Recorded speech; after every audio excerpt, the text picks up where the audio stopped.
Kerana setiap hari anak kecil ni yang dia gugurkan itu, anak itu sentiasa mai dalam ingatan dia.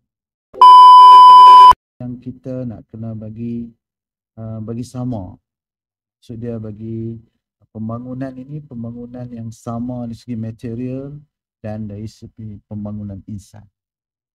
Jadi kalau kita hanya membangun dari segi bangunan saja tapi dari segi insan itu tidak kita ambil perhatian, maka kita akan lihatlah di sana ada kelompongan yang pembangunannya tinggi tapi insannya tidak dapat dibina.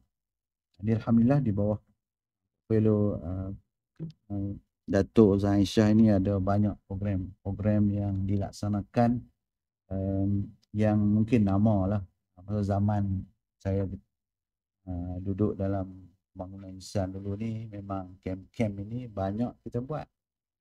Kita buat banyak camp waktu mula-mula saya ingat lagi pada zaman almarhum Ustaz Azizan. Iaitu kita adakan camp bina syakhsiah. Camp bina syakhsiah ni yang kita ambil daripada program PLKN. Bila PLKN buat 3 bulan, kita nak buat apa program untuk kita nak mendepani anak-anak muda yang ada pada hari ini. Almarhum Ustaz Azam mencadangkan kita laksanakan camp bina syakhsiah. Walaupun camp bina syakhsiah 21 hari, tapi PLKN 3 bulan. Tapi kita melihat kesannya sangat baik. Kesannya sangat hebat. Kerana kita ada fasa-fasa yang kita laksanakan. Jadi bila mai kebelakangan ini, kita terpaksa singkatkan program ini. Camp bina syakhsiah juga. Tapi saya tak ingat 9 hari aku. Kalau dulu 21 hari. Kan? Jadi sekarang ni dah ambil masa 9 hari. Jadi maknanya kita terpaksa kompres pengisian yang kita lakukan. Jadi mungkinlah yang pentingnya kita nak bagi capai hasrat kita untuk membina manusia itu. Kita nak bina insan-insan ini. Sebab pengalaman yang saya ikuti sendiri waktu saya menjadi Kemkom dulu ni. Saya beberapa kali jadi Kemkom untuk program ini.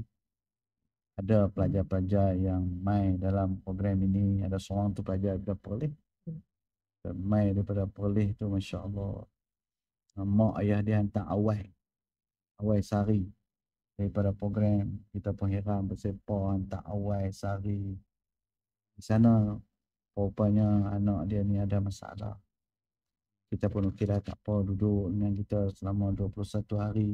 Kita selami dia, kita dekati dia, kita lihat Masya Allah. Tengok-tengok rupanya dia ada masalah.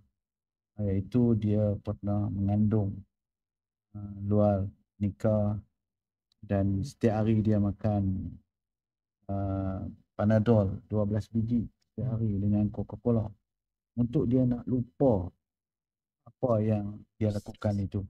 Kerana setiap hari anak kecil ni yang dia gugurkan itu, anak itu sentiasa mai dalam ingatan dia.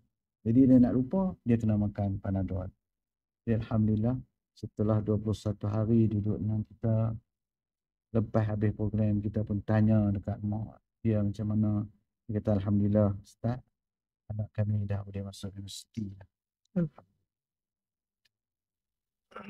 Jadi maknanya kita nak kena fikir macam mana kita nak bantu anak-anak kita